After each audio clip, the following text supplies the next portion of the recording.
We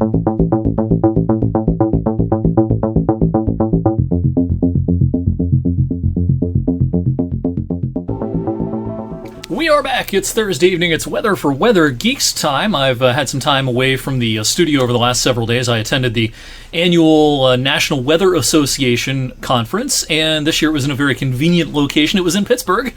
So short trip for me. Met up with a lot of old friends in the weather community, met some new ones as well, and it's always good to hear some talks on the latest thinking, latest research in the field of meteorology and science in general. You know, we think of ourselves as TV meteorologists as kind of the station scientists. Sometimes we are looked upon to talk about things other than meteorology, astronomy, geology, other types of science-related topics. So, yeah, we hear a lot of good talks at these conferences about various topics, and sometimes there's even some heated debates about the best way to do things, both for broadcasters, television meteorologists, and also meteorologists more in the private sector, the National Weather Service, and other entities. And yeah, it's just a great opportunity to not only learn, but network and just catch up with friends sometimes too. So I am back today, and it was a pretty standard summer day today, a little bit warmer than average for the tail end of August. 85 was the high this afternoon. That's 5 above average. The low this morning hit the number right on the mark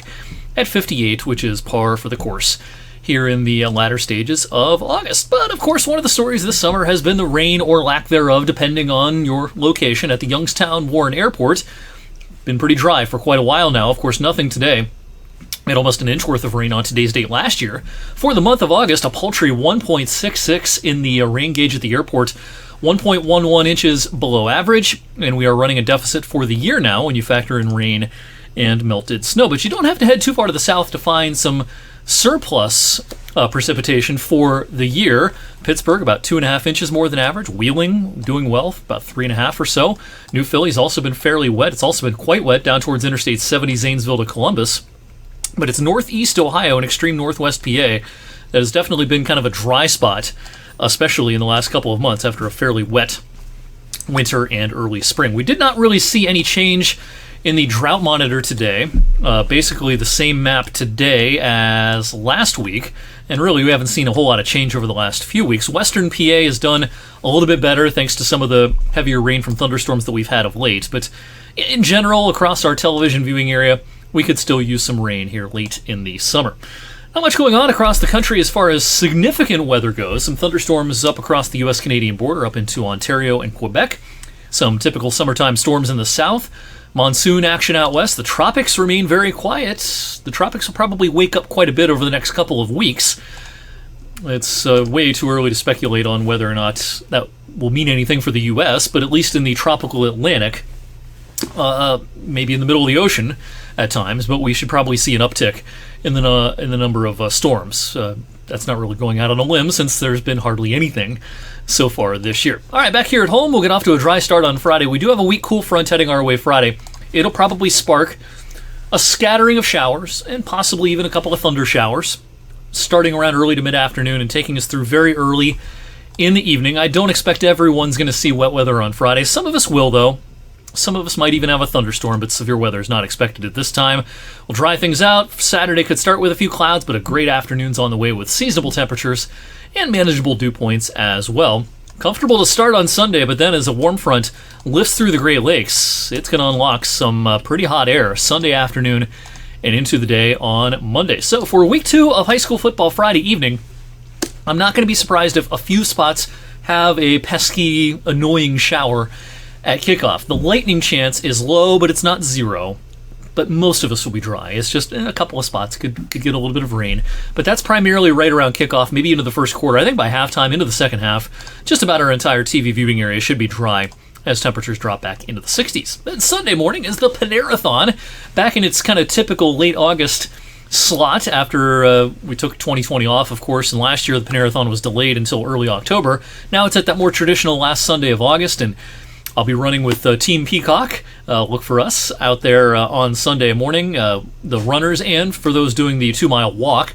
We're expecting dry weather, and grab the shades. It's going to be bright and sunny, and it's going to be getting hot in a hurry. Pretty comfortable early, but as a lot of runners finish, it's probably going to be about 10 to even 12 degrees warmer than at the start of the race.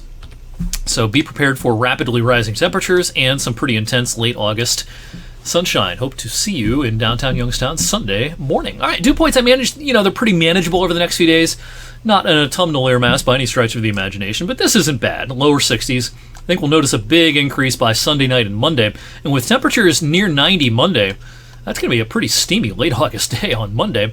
And the dew points will stay pretty elevated probably into the day on Tuesday before we get some relief towards the tail end of next week. The other big story in the longer range, of course, is the Canfield Fair coming up next week and into, of course, Labor Day weekend.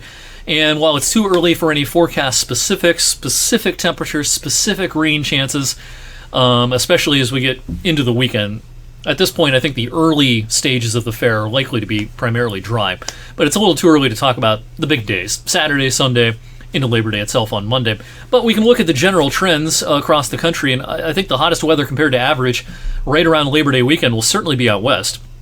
I would be surprised if we had any 90-degree temperatures at the fair here locally this year. Will we see mid-80s? Yeah, it's possible.